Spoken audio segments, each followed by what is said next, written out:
You're listening to the Ripple Podcast. We joke and laugh a lot, but the content itself is serious, sometimes scary, graphic, and always true. This podcast is meant for mature audiences and includes subject matter and language that is not suitable for young listeners. Listener discretion is advised. Get Ripple, the bright new drink with that ring-a-ding flavor. Ripple. Hello. All right, so I'm almost done with my drink already. Oh, I thought you were going to eat dinner. Because I left like 20 minutes later than I normally would have. When you eat Taco Bell, it doesn't take a whole lot of time or effort. Well, as we talked about last week, our special talent is putting away family meals. Yeah. I just had a shredded chicken burrito. Oh, those are pretty good. They are. They're disgustingly good. But Taco Bell, if you think about it, only has about 5 ingredients. And they just mix and match. And then they just rearrange them on the menu. Genius. And all the different combinations. Beans. Cheese. Tortilla. Crunchies. Beef. Crunchy tortillas. Well, it's still tortilla. Sure. And sauce. What else is there? The occasional sprinkle of lettuce. Yeah, but I mean, that's just for looks. Sometimes. Rice. They have rice. But sometimes, and I don't know if they still do, but like a long time ago, they used to have like that nacho cheese. Oh, yeah. Like no, cheese they don't from have a it anymore, can? I don't think. Oh, that was like my favorite. Yeah, the even faker fake cheese. Right. Like liquid cheese. pretty much like yellow oil. Yep. With a little bit of like cream mixed in. So I bought you some Strainge Beast. And it's a hard kombucha. Surprise. But I liked the name, and it kind of has to do with the story. Okay. It is not from New York, but it's good, I think. Blueberry, acai, and sweet basil. It has a pretty cool picture on it. It looks like the little Shop of Horrors. Totally. Plant on it. Mm-hmm. That is not my story. Oh, darn. But that's really what it looks like. hoping we would get a good man-eating plant story. What do you like better, Little Shop of Horrors or the Rocky Horror Picture Show? Probably Little Shop of Horrors. I do too. If people actually listen to this, I feel like a lot of people would hate us for that because it Rocky Horror is like has the a famous cult following. Oh, for sure. And I enjoy Rocky Horror, It's fine. Well, and I think I enjoy it more because I've seen it live. Oh, okay. And it was really fun, and like I dressed up and everything. I don't like if I were to go again, I still don't know like when to like pull out an umbrella and when to like throw newspaper and when to like yell certain words like a lot of people do. Yep. No, but if I me. did know all that, I think that'd be even more fun. That sounds awful. Oh my gosh, I'd be all over it. That sounds terrible. But I love Little Shop of Horrors too. Yeah. But I think we grew up on that. Dad Yes. used to watch it all the time. Right. So that's why we like it so much. Anything exciting to tell me? You had a fun weekend. I did. I had an awesome weekend. It was great. I had a special surprise weekend. I went to the Madonna Inn in San Luis Obispo with 3 of my best friends, and we were kind of just going for like a girls' weekend, and one of my friends just graduated, so she was celebrating that. And so we get there, and I open the door to the hotel room, and there's this big banner that says happy birthday. Cute. So it was a birthday surprise, and it was really awesome. Madonna Inn, for those of you who don't know, is this crazy hotel that if you're ever in California, you have to stop by. Just to use the bathroom. So funky. It's so tacky and gaudy, and every room in the entire hotel has a different theme. So what room were you guys in? We were in the pony room. Oh, fun. What was that one like? So everything in the room was like red or pink. Uh-huh. The walls, the doors, the ceiling, everything. And there was like a wooden horse in the middle of it. And then all of the rooms have stained glass windows, and all of the windows were horses. Oh, that's fun. It was really cool. So that was a lot of fun. It's kind of like if Dolly Parton had a hotel room, this is how she would decorate it. That's a very good description. Because it's really tacky. But so it's fun. Over the top, but it's also kind of Western-y. Mm-hmm. But there's like chandeliers and then also like wagon wheels and gold and chandelier. Yeah. Lots of pink. Uh-huh. Lots of really bold, loud floral print things. Isn't the outside of the hotel pink? Not entirely pink. There's a lot of pink to it. Okay. But the outside's white. Okay. Yeah. But it's so cool. It was so fun. And it was such like just like totally my type of trip, because we would wake up, we had coffee, we went to the pool, we stayed at the pool for like 6 hours and drank the entire time. Yes. We had an awesome dinner. We had giant slices of birthday cake, and then we were in bed by like 10. That's fun. Yeah, it was awesome. What'd you do? How was your week? Did you do anything fun and amazing and interesting? No, I went over to a friend's house, hung out, had amazing, this is the highlight of my weekend, had the most amazing veggie burger I've ever had in my entire life. I've never been that excited about a veggie burger, ever. You would if Karen made it. Oh, maybe. She, like, made from scratch these garden burgers with, like, 18 different ingredients in it. That scares me. And roasted like black beans and like put them in a food processor. I don't know what she did. I mean, that sounds really fancy and fun and like artisanal or whatever. But you know what is also really good? Taco Bell? Cow. No. Meat. Mm-mm. Good old fashioned meat on the barbecue. No. Yeah. These were on a grill. They cooked them on a grill. Does that count? I guess. It was delicious. Yeah, that was the highlight of my weekend. I mean, it sounds like it could be pretty good. I do appreciate a good veggie burger every once in a while, or Right. a nice falafel. Oh, we still have our giveaway. Mm-hmm. If you want to enter our giveaway, just tell us any sort of strange story, anything in your life that's had like weird, strange, haunting, weird Paranormal. things. Yeah, all of those things. Any of those things on all of those things. If you're wondering, like, is this really a story I should send them? Are they really going to care? The answer is yes. Absolutely. Absolutely. Send it in. Send it in. If you had a dream about somebody dying and then the next day they died, we want to hear about it. If you had saw aliens one night and they offered you milk and cookies, yes, we want to hear about story. It. If you I should have thought about examples ahead of time. What else?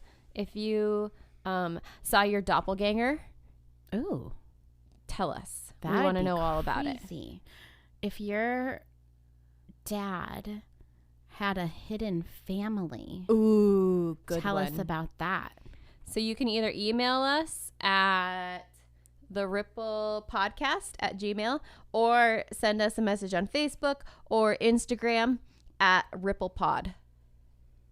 Yeah? Yeah. And we'll send you cool things. And when are we picking our winners? We're going to do it at the Halloween episode, Okay. which we already decided on a date for that, which is like towards the end of the month. Mm-hmm. So if it's before Halloween, just go ahead and send it. And Yeah. if we've already recorded, we'll just read it for the next episode. Yeah. Because we're going to pick 5 winners randomly. Yes. Mm-hmm. And we're going to send you a bunch of cool stuff, and you can see all of it on our Instagram. It's fun. It's very cool stuff. Speaking of cool stuff, I did bring you one more present that I forgot. Ooh. I like presents. It was hidden behind the box of alcohol. What is it? So explain to the listeners what that is. Have you had that? Wait. No. Okay. I was worried about this.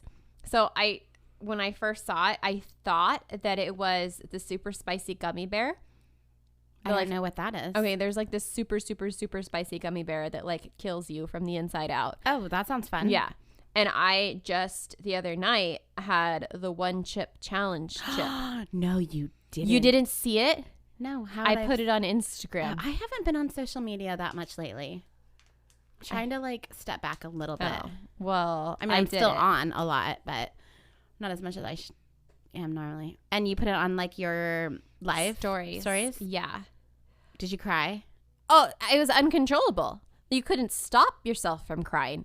It was awful. It like if you think it's this is gonna be like a really fun party trick or whatever, to get this stupid chip, which fell over.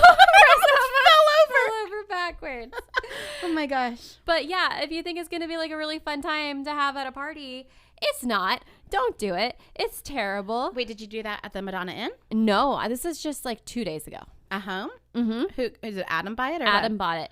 So he went to like Bevmo or something, and it was like at the checkout. Uh-huh.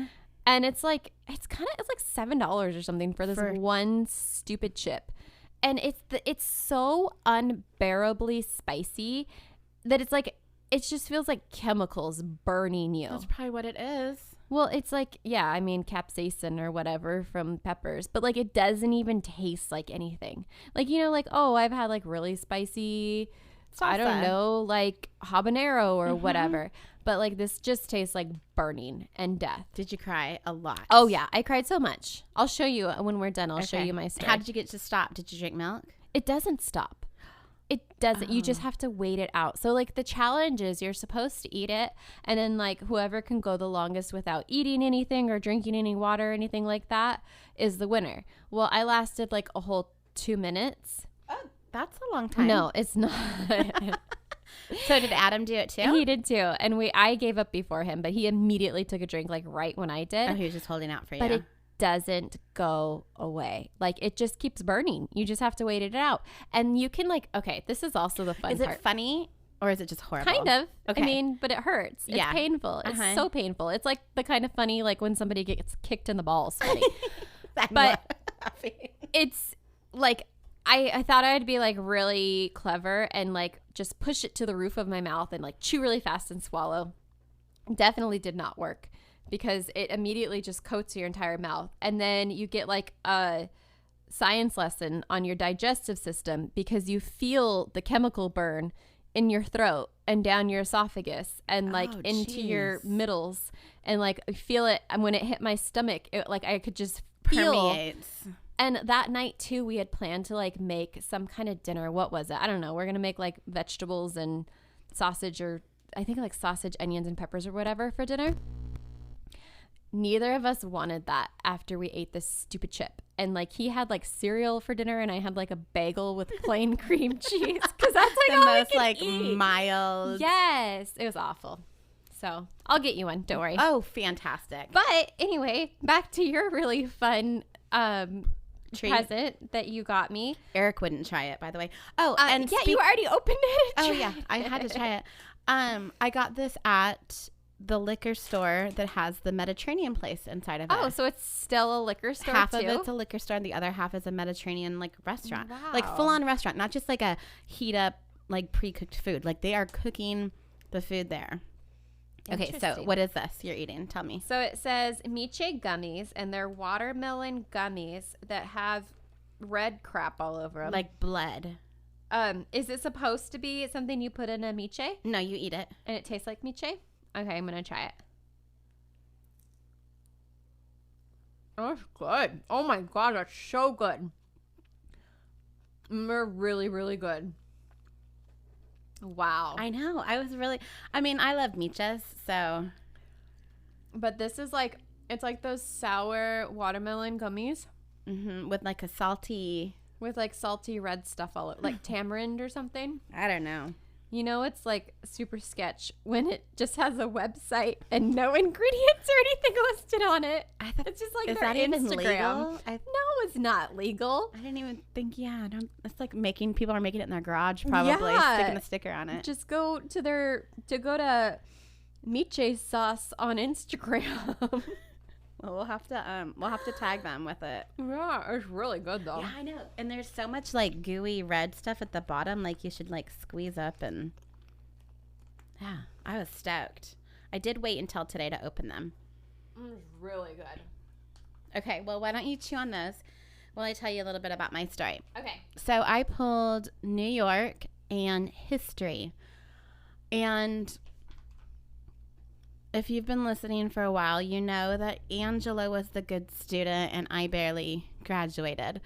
I was never into history, barely passed. So history for me, even in this sense, was a little challenging because I don't know my history. I just don't. It's embarrassing to even say, but I don't. So I actually had a listener suggest this Really? for me. And once I read it, I was like, oh, this is what I'm doing.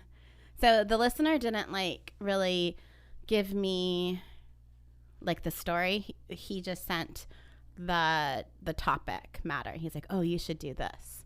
So thank you, listener Dom, for this, because I am stoked on it. Listener Dom. So I'm doing The Legend of Sleepy Hollow. No way. Yeah.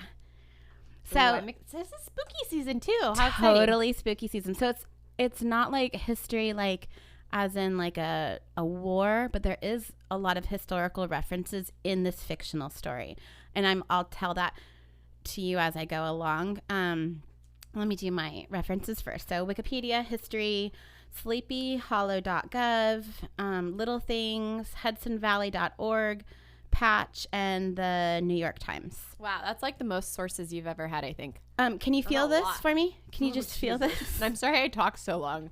We're going to be here a while. I haven't done as much research as I like on a story since I did the Kurt Cobain story. Like I spent days on this. Because that was the first time you did a full episode with just your story. Right. So the actual story written by Washington Irving, I printed in here in the back. Like I have the actual story because it was in a book of short stories that he published. It was one of the many, along with Rip Van Winkle. Are you going to do a dramatic reading at the end of the entire story? Well, what I'm going to do at the beginning is tell you pretty much the story of Sleepy Hollow, and I'm going to put in quotes from his verbiage and then kind of do like a Cliff Notes definition of it as I go along. Okay. Is that making any sense? Totally. Okay. So for nearly 200 years, this story has captured the imaginations of both children and adults. I don't know about you, but I watched the Disney Mr. Toad and Ichabod Crane with Goofy and stuff in it. That version many times growing up. There's the Legend of Sleepy Hollow movie, the more recent one. I can't remember who's in it. I have no idea, but I saw it. Johnny Depp. It's like the late 90s, right? Yeah, it's a Tim Burton movie. Yeah, so I went to see it in high school. No. So, backtrack. Not high school. I was not in high school in the 90s. I was probably in like 4th grade or something. And I went to see it with one of my friends and her mom. And my friend got so scared that we had to leave the movie theater. Oh my gosh. Which is like one thing. Like, okay, yeah, kids get scared in movies and then you got to leave. But then the mom went to the ticket booth and demanded her money back because her kid got scared in the movie. Well, that's her fault for taking her to that Right? movie. Yeah. Who's this? You know who. The most Karen of friends of growing moms. Okay. So, The Legend of Sleepy Hollow. It was first published in 1820. So, 200 years ago this year. It's a story by American author Washington Irving. It's a short story that is included in his book entitled The Sketch Book of Geoffrey Crayon. It includes 34 total essays and stories. And this tale is considered one of America's very first ghost stories. Sorry, all I can think of it is being like a coloring book since you mentioned a crayon. Yeah, like an adult coloring book. Yeah. It was one of the very, like, still considered one of the scariest ghost stories today. The Legend of Sleepy Hollow, it makes a comeback every Halloween due to the spooky things that happened in this real life town. Now, when I'm doing this, you'll notice, or you may or may not notice, that Washington Irving, he never mentions Halloween. But over the years, people took this story to be a total Halloween story. So the story is set in the 1700s in the countryside in a secluded valley known as Sleepy Hollow, New York. The town is known for its ghosts, hundreds of them, but the most famous ghost to haunt the town is the Headless Horseman.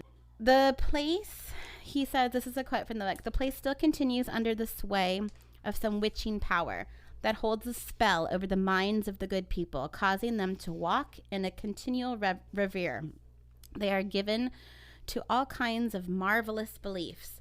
They're subject to trances and visions and frequently see strange sights and hear music and voices in the air. So he writes with a lot of that like flowery language where it takes like 400 words just to say the grass was green. They saw a bunch of shit. Weird shit.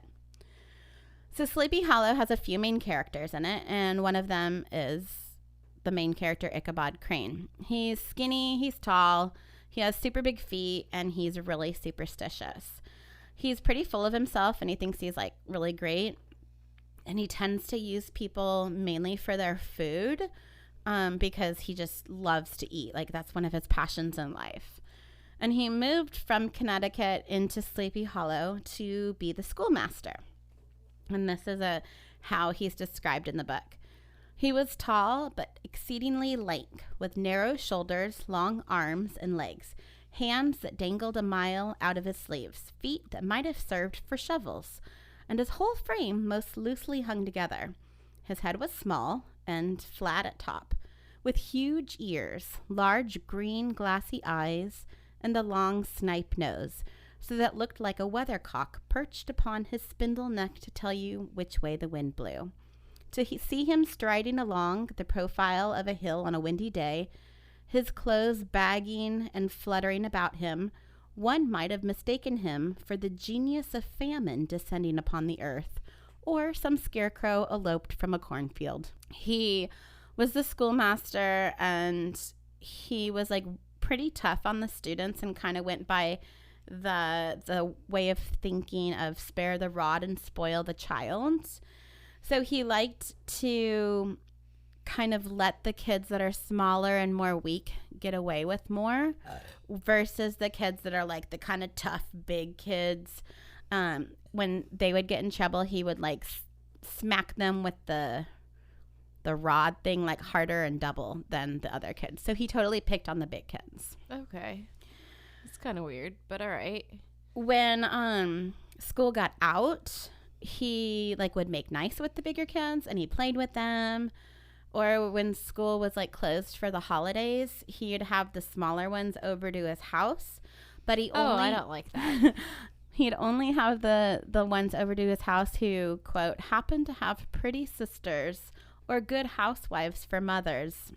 What the hell? This Noted guy's a creep. for the comforts of the cupboard. Okay. He was a super talented singer, and he made a little side money teaching some of the kids.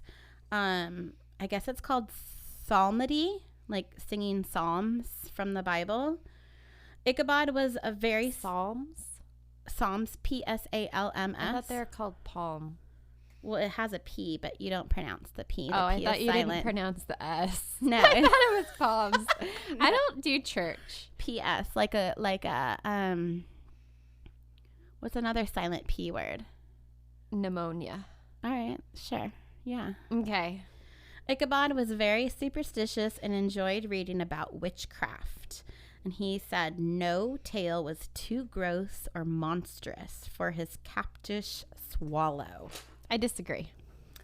He enjoyed hanging out with the old Dutch wives and listening to their stories of, quote, ghosts and goblins and haunted fields and haunted brooks and haunted bridges and haunted houses, and particularly of the Headless Horseman or Galloping Hessian of the Hollow, as they sometimes called him. What's a Hessian? So it's not like a 80s rocker, like is the word, but it's actually like a person from the military, like a soldier. Oh, Yeah. did not know that. I learned it. I'm glad you asked because I Because actually you knew looked the it up? answer. Yeah. Otherwise, we would just cut that part. Uh-huh. So in turn, Ichabod would tell these ladies stories that he learned about like witchcraft and omens. So as into the ghosts and witches and spooky things that Ichabod was, he was even more excited but yet scared of was women. He had his eye on this one woman in the town, and her name was Katrina Van Tassel. Now, if that is not a stripper name, I don't know what is. Katrina Van Tassel. Mm-hmm. Spin those tassels. Spin 'em, baby. She was a pretty 18-year-old girl, and she's the only child of a wealthy farming family. And this is how Irving describes her. Tell me this is not creepy. She was a blossoming lass of fresh 18, plump as a partridge, ripe and melting and rosy-cheeked as one of her father's peaches, and universally famed, not merely for her beauty, but for her vast expectations. So Ichabod was, obviously drawn to her looks and her brain, but he was also super attracted to her wealth. Okay. Because Daddy had a lot of money, and little Katrina Van Tassel was going to inherit all that money one day. So it says, quote, in his heart, he yearned after the damsel who was to inherit these domains, and his imagination expanded with the idea how they might be readily turned into cash and the money invested in immersed tracts of wild land and shingle palaces in the wilderness. What if she wants to be a farmer? I don't know if she's allowed to be. Oh. She might just have to be a plump peach. Yeah, that's weird. It's like she's a partridge and a peach. And I don't know. And maybe he was just hungry. Or maybe he was getting his Christmas songs mixed up. He was singing like a partridge and a pear tree. Yeah. It's weird. But like any good love story with a twist, there's a love triangle in this story. Ooh. So this other guy, Abraham, they call him Brom Bones. Abraham. So Abraham Van Brute, he also wants Katrina's attention. Okay. And he is described as, quote, burly, roaring, the hero of the country round, which rang with his feats of strength and hardihood. He was broad-shouldered and double-jointed. Like, really? Oh. You want to talk about his double joints? With short, curly black hair and a bluff, but not unpleasant countenance, having a mingled air of fun and arrogance. What the hell does that mean? He was famed for his great knowledge and skill in horsemanship, and he was being as dexterous on horseback as a Tartar. And I meant to look up tartar. Like tartar sauce. T-A-R. As dexterous as a tartar. T-A-R. I have no idea. He was really, really dang good at riding them horses. Yeah. I meant to look that up. Well, he was a good horseback rider. Well, that's cool. I appreciate that. So he won all the horse races in town. He also was like the king of the cockfights. People would go to him when they had like an argument. Like, so he was kind of like the argument settler. Like he'd go, okay, Angela, you're totally right on this, and this is why. He was always up for anything. He'd go beat up a guy 1 minute and then go out and, quote, frolic the next. He was known for his good sense of humor, and he loved pranking people. So obviously tension between Brom and Ichabod was pretty obvious because they both wanted this tassel girl. And Brom would have liked to just, kind of kick Ichabod's ass to get him away from Katrina. Or in his own words, quote, double the schoolmaster up and lay him on a shelf of his own schoolhouse. But he knew that probably wouldn't be a fair fight because of their size difference. So instead, he started playing pranks on Ichabod. Him and his friends would make a bunch of noise when Ichabod was out reading under a tree. Or one time they stopped up the school chimney, so when they lit the fire inside, it just smoked out the schoolhouse. They would actually break into the schoolhouse at night and flip everything over and move it all around to make it look like witches had come into the schoolhouse to have a meeting at night because, Ichabod was super, super, superstitious. And my favorite one was he trained his dog to howl and whine whenever Ichabod was singing his songs. Really? Did he train him to do that? Or maybe the dog maybe he's just really bad at singing them songs. But his favorite thing to do was to embarrass Ichabod when Katrina was around. So during school one day, Ichabod's teaching, and this man comes into the schoolhouse, and he has an invitation from the Van Tassel's family, which is Katrina's family. And he says, hey, there's going to be a big party this afternoon and into the evening. You're all invited. And the kids get super excited and they can't concentrate. And even Ichabod, he's like, okay, this is going to be amazing because I'm totally going to hook up with Katrina tonight. And But does Katrina even like him? Like, is that even a thing? she gives him attention. Okay. So everyone gets out of school early that day. And Ichabod spends like an hour Again, kind of a shitty teacher. prepping for this party. And he doesn't make a lot of money as a school teacher. He actually like rents a room, and so he borrows a horse from his landlord, along with like a fancy saddle. They called it like the Sunday saddle. It's like one of them tartar saddles. It's one of them. And the horse he borrows is named Gunpowder. And he was described as a broken down plow horse. And he had outlived almost everything but its viciousness. He was gaunt and shagged, with a ewe neck and a head like a hammer. His rusty mane and tail were tangled and knotted with burrs. One eye had lost its pupil and was glaring in spectacle, but the other had a gleam of a genuine devil in it. So that's Gunpowder, the horse. There's a lot of horses named after like ammunition and things. There's Trigger, there's Bullet, there's Gunpowder apparently. Mm-hmm. A lot of famous gun horses. That's a good observation. I wouldn't have thought of that. I just loved that this horse was described As with being- a head like a hammer. It just makes me think of Mojo. And also, like, what is he, like, blind in one eye? Yeah, he doesn't have like a that's good. pupil. It's good to go out at night in a blind horse. Yeah. So Ichabod gets to the party and he beelines it for the food. Like there's, I mean, probably 2 paragraphs of this just describing the cakes and the pies and the whole dessert table. So basically, I am Ichabod. Pretty much. Okay. Ichabod is there. He doesn't talk to really anyone. He just starts stuffing his face. He's totally enjoying himself. Like he talks about like his eyes rolling into the back of his head because the food is just so good. And he just starts looking around at this fancy manor and imagining that one day, like all these riches and all of this food in this home might one day be his.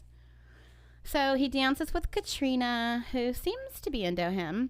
She's like kind of giggling and smiling and flirting. And Brom Bones is watching the 2 of them, and he gets super jealous. He's like pouting. He's sitting all by himself in a corner, just kind of staring at them. And then as the party starts to die down and it starts to get dark, people start sitting around and telling ghost stories, which they love to do in that town. And they tell the story of a woman in white that haunts the valley at Raven Rock. And they told about her, that you can hear her shrieking on nights before a big storm is going to hit, because apparently she froze to death in that area. So she still haunts that area before it's going to freeze.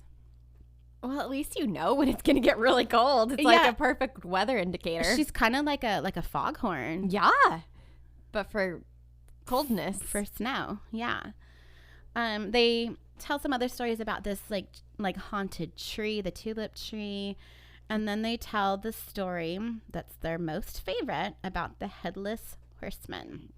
He's a headless ghost that rides on the back of a horse, and, quote, "It is said by some to be the ghost of a Hessian trooper whose head had been carried away by a cannonball in some nameless battle." Yeah, I was trying to remember how he lost his head. Yes. That's right. So he's a soldier, and there's a battle going on during the Revolutionary War, and the cannon just decapitated him.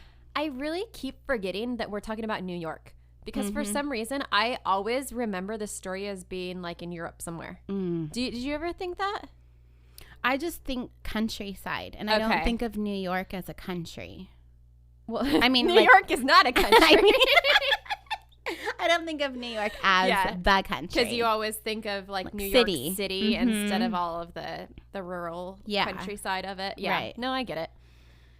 So this headless horseman rides that same path where this battle was every night, and it was right by the bridge that's next to the old Dutch burying ground, and he rides this path every night just searching for his lost head. And even like Brom Bones, who normally doesn't believe in this kind of ghosty type stuff, he gets in on the conversation, and he's like, yeah, I've totally seen this headless horseman a couple of times, and the legend says that he can't cross the bridge. So if you're out in the woods and you're walking alone and the headless horseman starts chasing you, run to the bridge. But if he's that's your safety zone. Is he trying to take your head? He might be. Maybe he wants your head for his own. Because maybe he just wants some help. Like, hey, can you help me find my head? It's got to be hard to find a head when you don't have a head, you know? Like, I've had people, like, if I've lost a contact, like, oh my gosh, a contact just fill out, can you help me find my contact? You think it's similar to that? Maybe they just want to gouge your eyeballs out. It's possible. Then I'll be like Gunpowder. So as he starts to head for home on Gunpowder, he starts replaying all the stories he heard about the ghosts and the goblins in his head, especially since he was getting close to the area where many of those stories had occurred. He like starts getting spooked by branches rubbing together and shadows that seem to pop out at him. And he even sees the tree, that tulip tree that they were talking about. He comes to a brook that has a bunch of logs laid down to serve as a bridge, and it's kind of like a shortcut back to his house. But Gunpowder doesn't really feel like going that way because it's like too rough and slippery for an old horse. So Ichabod's like, okay, he's starting to remember more stories about this like brook and stream and the ghosts that haunt it, and he's getting more and more scared, and he just starts beating on the horse, like totally kicking it and smacking it with the whip, and he's like, Gunpowder, go, trying to get him to go forward. And the horse finally just takes off, but instead of going across the brook, he runs alongside a fence and through a bunch of bushes, and then all of a sudden he just freezes. He stops suddenly and almost throws Ichabod right in front of the bridge.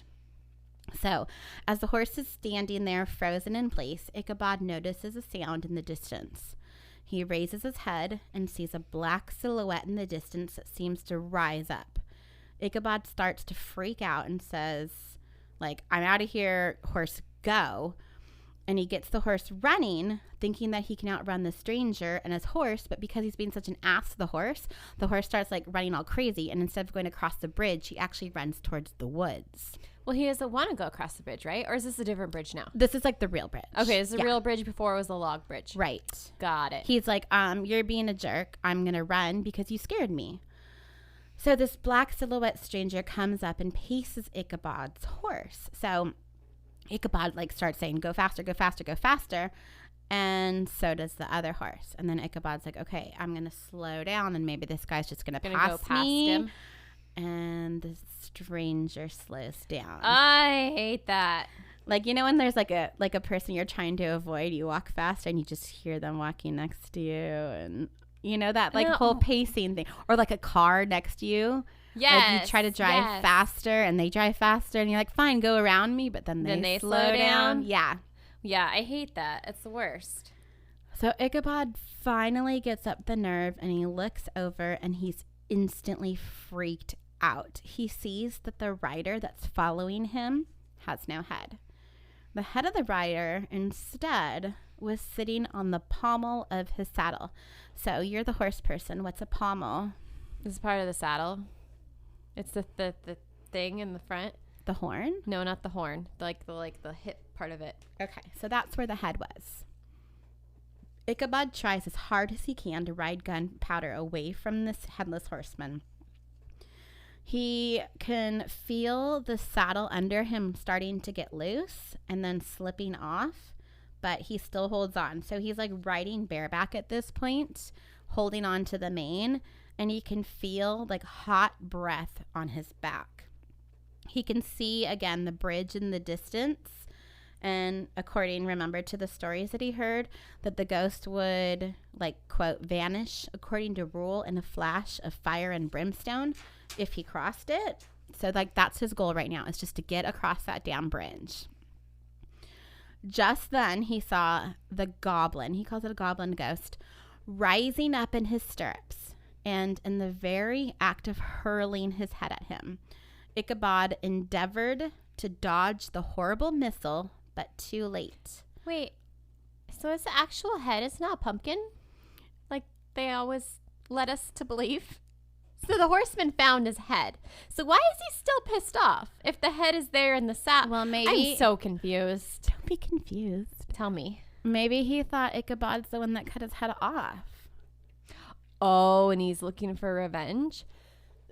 I mean, that would make sense, right? Yeah. So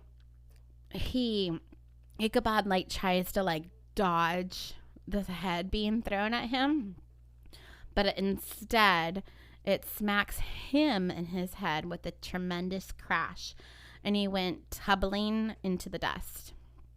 So Gunpowder made his way home and was enjoying grazing on the grass without a saddle the next morning.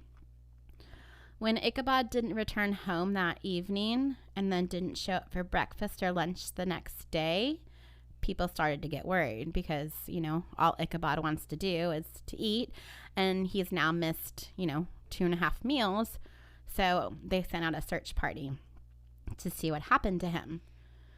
They found Ichabod's hat next to the brook, and near it was a smashed pumpkin. Oh, interesting. So there's the pumpkin. It was never a jack-o'-lantern, like all of this. Yeah, they have it like on fire, and like carved. There was never any mention of a jack-o'-lantern in this story. Interesting. They continued searching through the water, but they never found any other signs of Ichabod. Brom Bones, he ends up actually marrying Katrina, and he also seemed to give some smug looks whenever the story of Ichabod Crane and the Headless Horseman story was told. He'd even burst out laughing when the part about the pumpkin came up. Years later, a farmer that was visiting New York remembered hearing of this ghostly adventure, and he said that Ichabod was still alive and had in fact left because he was scared of the ghost, but also because Katrina had, quote, dismissed him and he was mortified. So there's a part of the story where even like the author, the narrator of the story, the person that's retelling the story, he's like, yeah, Ichabod and Katrina are at the party and they get to talking and then something happens, but I don't even know what happens. And so it leads the reader to believe that there was some kind of a disagreement where like Katrina told him to like fuck off, like go away. But that's never, it's just insinuated. It's never like actually told. So apparently he was mortified because of that. Oh, that's kind of sad. So he moved, he went to law school, kept teaching, he took the bar, he became a politician, wrote for the newspaper, and had been made a justice of the 10-pound court. So, I mean, if you believe the farmer, everything turned out okay for Ichabod. Did he grow pumpkins? The farmer? Probably. Big ones. Jack-o'-lanterns.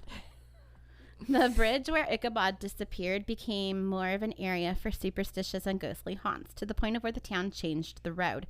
So they didn't even really want people going over that bridge anymore. They like made like a little side road where people can get to church easier. Bridges are always so spooky for some reason. Well, a lot of bad things happen on bridges. That's weird. And then if you ask the old Dutch wives, the schoolhouse that, since Ichabod kind of abandoned teaching, it kind of started to fall apart once it was abandoned. And they said that it was haunted by a ghost teacher that still hangs around. And on a still summer evening, you can still hear his voice chanting and singing psalms in Sleepy Hollow. And then if you're reading the story, at the very bottom, it says like postscript, found in the handwriting of Mr. Knickerbocker. So Mr. Knickerbocker is kind of the one that's like retelling the story. And he's talking with this guy and kind of like Princess Bride style. You know how the grandpa's telling the son the story? Yeah. So kind of forget as you're listening. Yeah. Right. So Mr. Gotcha. Knickerbocker is kind of telling the story of the Headless Horseman to this other person. I see. Okay. And the person says, like, so what's the point of this story? Like, what's the takeaway? I was kind of hoping you would say that because now that I've heard the actual story, I'm kind of like, huh, all right. Well, that's kind of weird. Strange ending there. So, and he says, like, this is the whole, like, motto? Theme? Moral of the story. Here's the motto. Don't throw pumpkins. He says, quote, that there is no situation in life but has its advantages and pleasures, provided we will but take a joke as we find it. That, therefore, he that runs races with goblin troopers is likely to have rough riding of it. What? So, like, if you hang out with, like, goblins, like, bad people, you're probably going to have a bad time. You're gonna have a bad time. No, but wait, I still don't follow. Okay. There is no situation in life but has its advantages and pleasures. So there's going to be ups and downs. Throughout your whole life. Mm-hmm. Okay. And provided we will take a joke as we find it. So, like, we've got to find the humor and stuff. This is how I'm interpreting it. Okay, got it. All right. That, therefore, he that runs races with goblin troopers is likely to have rough riding of it. So if you hang out with bad people, bad things are going to happen. But when who hung out with bad people? Well, Ichabod, he wasn't making real good choices. He was kind of shitty to the kids. He was trying to just hook up with Katrina just to get her money. Oh. And then I think there's a far better way to tell that story because he was the bad person. Right? Ichabod? Yeah. Yeah, I don't think he was a very good person. But he wasn't hanging out with bad people. No, but he wasn't making good choices. So then that should be the moral of the story. Well, wait, there's more. Oh, okay. Ergo. Uh-huh. For a country schoolmaster to be refused the hand of a Dutch heiress is a certain step to high... Sound it out. Preferment in the state. I have no idea what that means. Preferment in the state. Pre-fermentation. Before kombucha becomes kombucha. Yeah. So it's pretty much saying like even like a school teacher who like most people like, he can get turned down by an heiress. I don't know what that means. Wait, say it again. I dropped that page. Couple bottles of kombucha in. Oh. Ergo. For a country schoolmaster to be refused the hand of a Dutch heiress. So, for the schoolmaster to be rejected. Got it. By Paris Hilton. A certain step to high preferment in the state. I don't know I think we need to know what that word means. That seems like an important key to solving this riddle. Preferment.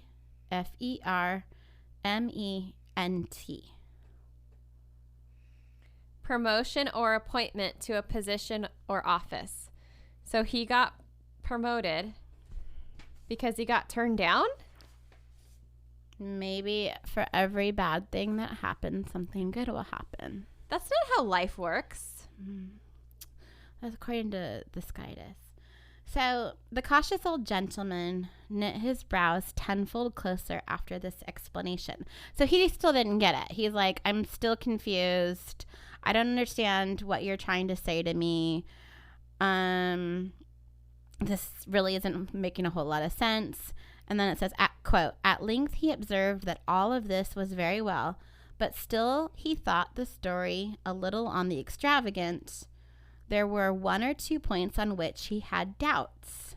So he's still like, I don't know if I'm really believing all of this. I'm not quite following. And the old man says, quote, faith, sir, as to the matter, I don't believe one half of it myself. So he doesn't even quite believe the whole story. The guy who heard it. The guy that's telling the story. Wait, What? I just liked it better when it was just a spooky story. Hey, I'm trying to tell you the real story. No, but I like it. But I don't know. Like, trying to figure out a meaning in it when it's just a spooky story. No. What? It's Is there deep. more to it? It's deep. Tell me. Okay. No, there's not more to the story. There's more Oh. to the history now. Okay. Background. 'Kay. So, the Headless Horseman, or the decapitated Hessian soldier, Uh-huh. he may have indeed been based loosely on the discovery of a headless corpse that was Ooh. found in Sleepy Hollow after a battle and was later... Wait. Sorry. So Sleepy Hollow is, in fact, a real place? Yes. Oh, okay. I thought it was a made-up place for the story. Mm-mm. 'Kay. Well, I'll get to that, too. Okay.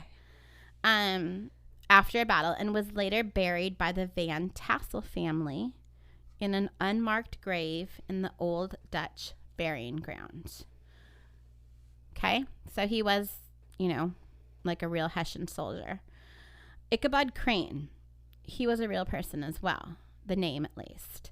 He was a gunnery officer who served with Irving during the War of 1812. Okay. And Washington Irving just either really liked the name or really liked the man or a little bit of both. Oh, so it's just like, okay, got it. It's just the name. It is a cool name. I mean, Ichabod Crane? It's rad. Ichabod needs to make a comeback. yeah, but then you're Ick for short. Bod? The bod. I yeah. like the name Brahm for Abraham, like a short. Brahm. That's Like a Brahma Brahm cow? bones. cattle. Is that what that is? A Brahma? Oh. That's a cow. The behaviors of Ichabod Crane were modeled after this guy named Jesse Merwin, who taught at the local schoolhouse in Kinderhook, New York, where Irving spent some time. So his behaviors, his actions, maybe even his looks were modeled after that guy.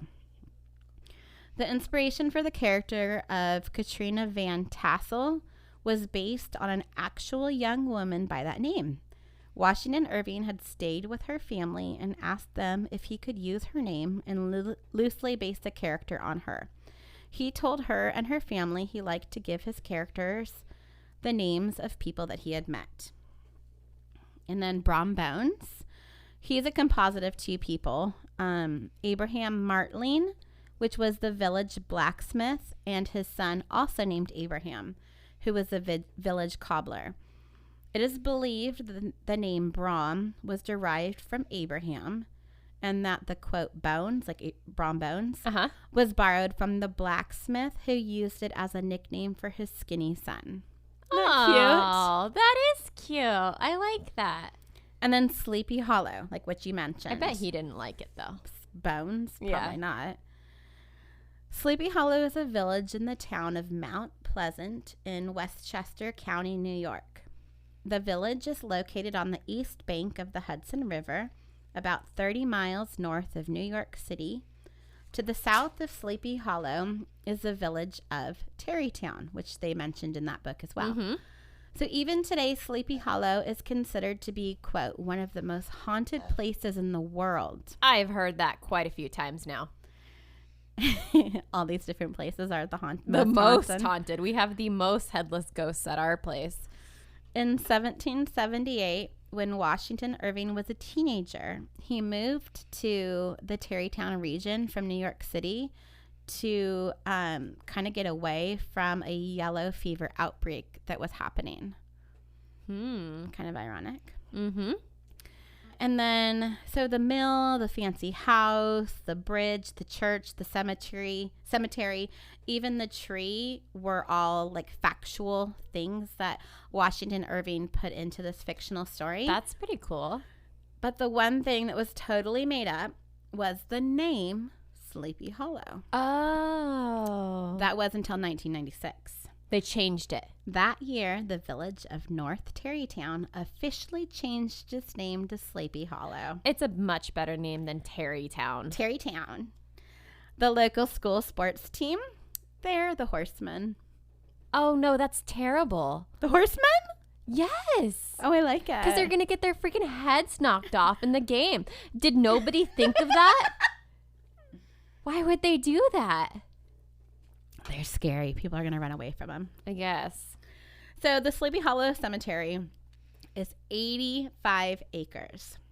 It has over 40,000 graves. It's a lot. One of the actual names in the cemetery, along with Washington Irving, who's buried there, is Katrina Van Tassel. The stripper. They say they don't plan on burying more people in that cemetery because historians believe that the burials could be actually 5 layers deep at this point. Yeah. I mean, that's a freaking lot of people. So in addition to the several thousand resting outside of the church, there's also a crypt in the church that holds around 20-25 people. Would they consider cremation? They should at this point. Or they could build stuff out of skeletons like in your other story. Oh, like a church made of skeletons. Yeah. Yeah. The cemetery's residents include the military secretary for General Ulysses S. Grant, the drummer boy for General Philip Henry Sheridan. It's so weird that was a thing. A drummer boy? Yeah. Creepy in itself. And a mayor of New York City named William Paulding. During the early 1800s, who was the mayor during the early 1800s. Also at rest here is Hedda the Witch. Her last name is not known, and since she was branded a witch, though many believe she was a good witch, a headstone could not be placed on her grave. Her approximate resting place was marked with a nondescript fieldstone, but a number of years ago, a small plaque referencing her was added to that stone. And then this is I'm going to end it with this little quote right here. It says, he, quote, would have been introduced to speaking of Washington Irving, introduced to local ghost stories and lore in an impressionable age. He cleverly weaves together factual locations like the old Dutch church and churchyard, the Major Andrews tree, which is the tulip tree, some actual family names, including Van Tassel and Ichabod Crane, and a little bit of Revolutionary War history with pure imagination and fantasy. It's a melting pot of a story and thus totally American. I love that. That's so cool. Because, okay, the one thing, and I don't know if you would know, but the people that were buried, the stripper chick that were buried in that cemetery, did they die like way before? No, they were aware of this story. Oh, as far as I know. Because I was wondering, like, if he's a little kid walking around this graveyard and like reading names and stuff and being like, oh, I'm gonna throw that name in my as far as I know, story. because he asked the family for permission to use her name. Oh, okay. So I'm assuming that they were aware of it. But that is like the perfect way of making a ghost story, because like when you can recognize, oh, I know that place, I know that road, I grew up in this town, then you're much more likely to like believe it and keep it going. Well, it's more realistic that way. Yeah. It brings you into it. When it's about some like random ass place that doesn't exist, you're like, okay, that's a cool story, but it's gonna like leave my brain in 10 seconds. Well, I just love that they changed the name to Sleepy Hollow. And they fully embrace that. Like, they have this huge thing for Halloween every year. They have like actors walking around and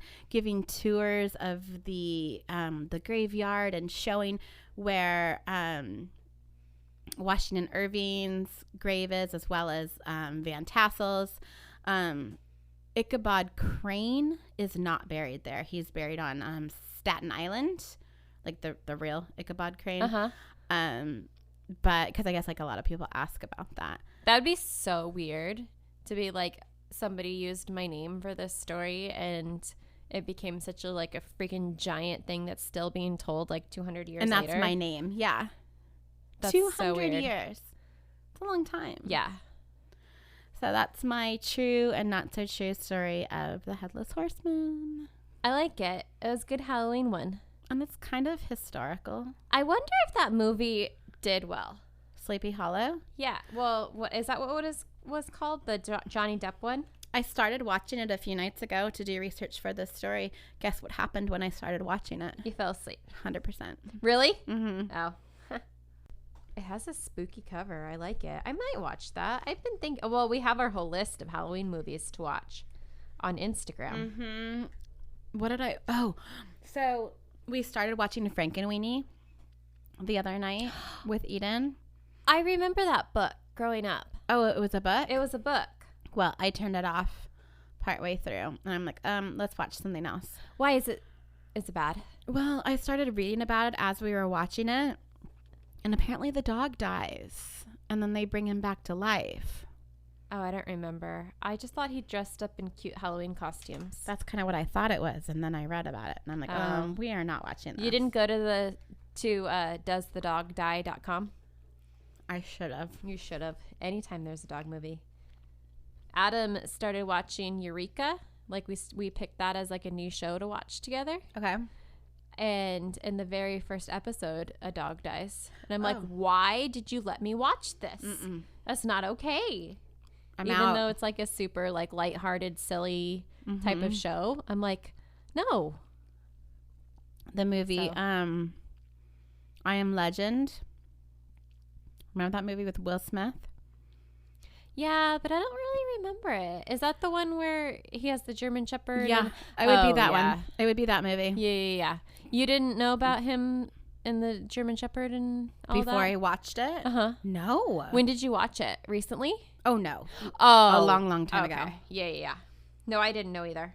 Yeah, that was when I that first was watched it. Traumatic. It really was. Traumatic. Are you ready to sing with me? And, we need to do a shot first. Because we haven't been doing that in the last couple episodes. Well, no, we did last time, right? Uh-huh. Oh, okay. I'm just anxious to take a shot. I'll sing for you while you shoot. Ready, go. Last thought in a shot, last thought in a shot, last thought in a shot. Do, do, do, do. Whew. Okay, your turn. We're still drinking the, Oh, no, my phone just died. And it had my story on it. Whew, I took a big shot. That was a really big shot of whiskey. I just took a little sip. I did a fake shot. That was not fair. Ooh, I'm so warm and cozy. Okay, well, I lost my story. Do you need my phone to look it up? Maybe. Did you see my nails? Look at my nails. Did you see mine? Do you like my nails? Should we take pictures of our nails so people can guess which one is mine and which one is yours? Do that. Okay. Let's do that. That'll be a fun game. Oh, I hate when that happens. Okay, well, do you have anything to tell me while you're looking up your story, we can tell people about the other fun game we have planned. So I designed a shirt recently, or an image that's going to be on a shirt that we're going to release for some merch pretty soon. Look at me using like podcast lingo. Terms. And Angela's like, oh, I want to design one.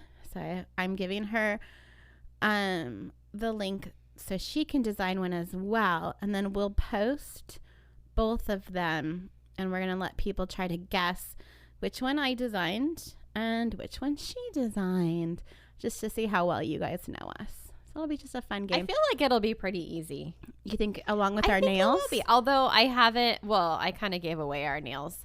But I haven't even designed this shirt yet. But I don't know. I feel like people will know. It's quite possible. I don't know. We'll see. All right. So I lost my original story, but this is another version of it. And this is, I just Googled like the spookiest stories of New York since it's spooky season, and you pulled New York and you pretty much told the spookiest story of New York. So this is the next best thing. So did you hear in your research at all, even though this isn't related to your story, but just like in New York in general, about Grace Brown? No. Okay. Well, Grace Brown was murdered in 1906, and her murder was memorialized in Theodore Dreizer's An American Tragedy, which provided the basis for the 1951 film A Place in the Sun. Do you know that? I've heard of it. I have too, but like I don't think I've ever watched it. I don't think I really know anything about it. But here in this article, it says that on July 11th in 1906, Miss Brown, 20 years old, climbed into a boat with her boyfriend, Chester Gillette. They rowed into Big Moose Lake in the Adirondacks, where Mr. Gillette bludgeoned Miss Brown with a tennis racket and pushed her over. Like, that seems like you couldn't really hit somebody all that hard. Like the tennis racket would like bounce off their head. Right? I don't know. Maybe he used the handle. I'm not sure. Wow. It's like the side That's of a lot it. of anger. If you're able to bludgeon someone with a tennis racket. He's freaking rowing. Why wouldn't you just use the oar? Yeah, good point. Or the paddle or whatever it's called. Like, tennis racket. And why are you taking a tennis racket out on a rowboat? Yeah, there's a lot that's not making sense right now. Anyway, that's besides the point. So he bludgeons with the tennis racket. He pushes her overboard, knowing that she couldn't swim. Also, bad idea. Don't go out on a rowboat if you can't swim. Or at least have a life jacket on. Danger. Anyway, after her bruised body was plucked from the water the next day, an autopsy showed that she was several months pregnant. Oh. The police also found her desperate letter to Mr. Gillette, 23, saying she knew he was dating another woman and was terrified that he would run off. Oh. But I mean... Wait, how did they find that letter? Right? I don't know. So if she was only in the water for a day, I think like it would probably still be somewhat legible. Maybe. Or maybe it was in her room. Maybe like when they searched. Oh, yeah. Good point. It didn't necessarily have to be on her. Mm-hmm. But like, nice hey, forethought. I'm pregnant. It's your baby. I know you have a girlfriend. Please hang out with me still. I guess. I don't know. Don't murder me and my baby. So Mr. Gillette's trail in the village of Herkimer. Sure. Herkimer. That sounds great. The county seat was the biggest in the region had ever known, drawing reports from around the country, making the front page news. So he was found guilty and executed in 1908, but the crime continues to fascinate murder mystery buffs and, in fact, remains a subject of much discussion. And over the years since the tragedy, there have been reports of Grace's ghost hanging on the shores of Big Moose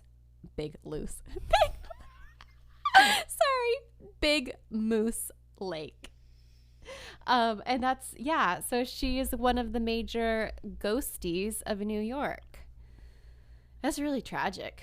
Do you know people that live in New York? No. I know one person that lives there, and I know one person that used to live there. I want to know if I'm going to have to ask them if they've ever seen Grace the Ghost. Well, or our New York listeners. Yeah. Let us know your ghosty encounters. Have you been to Big Moose Lake? Or have you been to Sleepy Hollow? How big are the moose? At Big Moose Lake. Are they Why is that loose? so hard to say. Big Moose Lake. Big Moose Lake? Big Moose Lake. But that's almost like a Scott Peterson type of thing. Yeah, you're pregnant. I have a girlfriend. Go away. That's fucked up. Seriously. Oh, did you watch the... Nope, I can't do it. Oh, Did you watch it? I did. It's everything I already knew. Mm-hmm. But there's a few more details that I didn't know. And that are dark. That are really dark. It's just, I think because it deals with little girls, and I have a little girl. Yeah. It hits closer to home No, for me. it's like especially messed up considering, like, 1, who could kill a little kid? 2, who could kill their own little kid? That saying, please, daddy, stop. Ugh. Like that. Those were her last words. I will say, like, even though there's the whole thing is actually very fascinating because we live in a time now where there's so much social media and you can like, this entire documentary, there's, like, no narrator.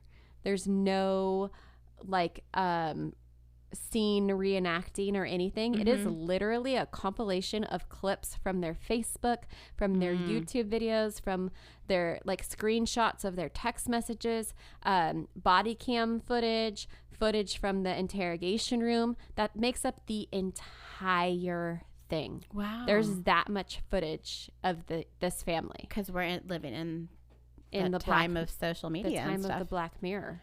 Seriously. Yeah, I will say the one part that, like, was lacking and I wanted to know more about was the girlfriend. There's very little information on her, and she's, like, left a bad taste in the public's mouth. Oh, you know what I was trying to say there. Yeah, I gotcha. When she Googled a bunch of suspicious things before coming really? forward. Yeah, she looked up how much Scott Peterson's wife or mistress. Life insurance? No, Scott Peterson's mistress made off of her book deals. And then she like Googled things about That's like, gross. can the police track your phone? Can they recover deleted messages? You're an idiot. Yes, of course they can. You know what they can recover? Your search history. Yeah.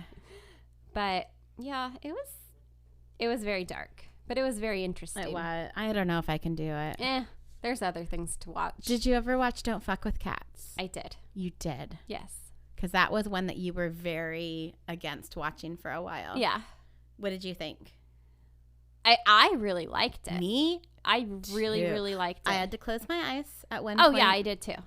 I absolutely did. But it was so interesting. Well, I think one of the reasons why I really liked it is that there was like this, band of misfits who got together and got justice, which is super badass. But even though it's true, it's such a good story. yeah, It could have been fictional. It's so well put together. Yeah, when I first heard about that case, I was listening to an episode of Sort of Scale, the podcast, and I had to shut it off like multiple times. And even after I finished it, it was like one of those stories that sticks with you for a while. And I'm like, oh, why did I listen to that? I have an episode of True Crime Garage like That's that. the same way? What episode? It's the one where, what's that guy's name? Where they drink the Kool-Aid? Jamestown? Yeah, the Jamestown one. Oh, yeah. Where you can hear the moms and the kids crying in the background. Yeah. And you hear this man's voice saying, "It's okay, mother. It's okay, mother." Just, that haunts me. That clip. Yeah, that's pretty bad. So I never could finish that episode. But yeah, that's like the same for you for Sword and Scale. Uh-huh. But now that Don't Fuck with Cats came out, it's like, oh, makes it a little better. Sometimes, though, your imagination is worse than the reality. Sometimes. Not always. Not always. Okay. Do you want to pick a topic for next week? Yeah. Where are we going? What are we learning? I want to go international. I want to get out of here. Do we have some more international ones to add? We have, yes, I believe Singapore is not in the mix. Okay. And then there may be some others. I just saw Singapore added. We've got Canada, Turkey, Ireland, United Kingdom, Germany, Romania, South Africa, Netherlands, Norway, Australia, France, Argentina, Republic of Lithuania. Oh, that's a new one. Throw that one in there. Japan, Sweden, Italy, we've had for a while. Yes. Russia and Singapore. All right. So we Okay. got 2 new additions. Okay. All right. Throw them in. Here Picking. we go. And we are Going to California. that is not far. I is totally jinxed myself. International. That is the closest we can possibly get. I didn't even know California was in here. Well, of course. We're in California. I guess most of our listeners are probably here in California. All right. That's really funny. You totally want an international and we're not even leaving home. And the topic is theme time. Strange history again. Oh, cool. All right. You can give me a history lesson now. Perfect. Cool. Let's learn about the gold rush. Or the Chumash Indians. Oh, I like them. I do too. That's super cool. Or the Spanish missions. Or the legalization of marijuana. Oh. Mm-hmm. Okay. Current history. All right. We got a few topics there. Don't forget to send us your spooky, creepy, scary, weird, unusual stories to the Ripple Podcast at gmail.com. Follow us on Facebook at the Ripple Podcast or on Instagram at RipplePod. Anything else? Until next week, don't forget to be a fountain And not a drain. Bye. Bye.